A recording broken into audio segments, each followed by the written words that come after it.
এই সিরাজুল ইসলাম মেডিকেল কলেজের যে বেসমেন্ট যেটা আছে, বেসমেন্টের পার্কিংয়ের স্থানে একটা সাদা প্রাইভেট কার ছিল। এই প্রাইভেট কারে এখানে ওনাদের যে সিকিউরিটি গার্ড আছে তারা হয়তো বা কালকে খেয়াল করে নাই। আজকে সকালে যখন ওই সময়টা দেখে যে দুইজন ভিতরে আছে, তাদের মৃত অবস্থায় দেখতে পাওয়ার পরে কিন্তু আমাদের থানাকে ইনফর্ম করে।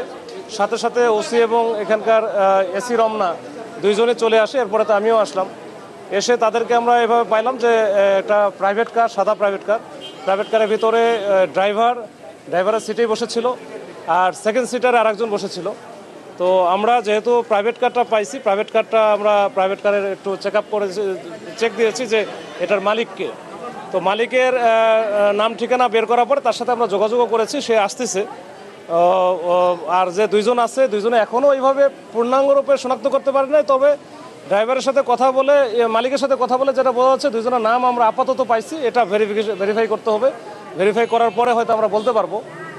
আর এরপরে অন্যান্য যে জিনিসগুলো আছে, বিশেষ করে সিসি ক্যামেরা, সিসি ক্যামেরা কিন্তু আমরা পর্যালোচনা করেছি।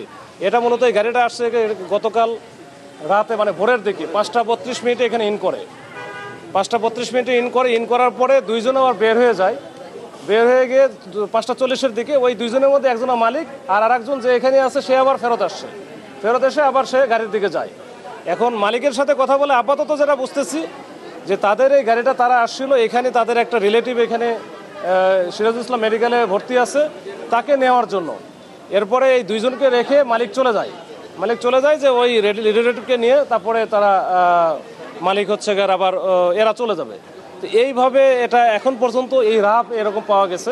আমরা আসলে এটার একটু বিস্তারিত তদন্ত করে তারপরে বিস্তারিতটা আমরা বলতে পারবো। তার আগে আসলে বলা মুশকিল। তবে এখানে একেবারে বেসমেন্টের দুই তলা আমরা নিচে, তাই না? তো এখানে এমনিতেই একটু সাফোকেশন টাইপের আছে, আর প্রচণ্ড রকমের গরম। আর গাড়িটা যেহেতু একেবারে বন্ধ ছিল বলতে লক করা ছিল এবং কোনো এসি বা অন্য কোনো কিছু ছিল না। তো ওইখানে তো প্রচণ্ড রকমের গরম ছিল, কিন্তু এই গরম হওয়ার কারণে এই লাশগুলোর একটু ডিকম্পোস্ট হয়ে গেছে বেশি। তো এইটা আসলে আমরা একটু ওই যে আমাদের সিআইডি আসছে বা অন্যান্য এক্সপার্ট যারা আছে তাদেরকে দিয়ে আমাদের দেখাইতে হবে, এবং কোন পজিশনে কী ছিল আমাদের ছবি তোলা আছে, দেখাও হয়েছে।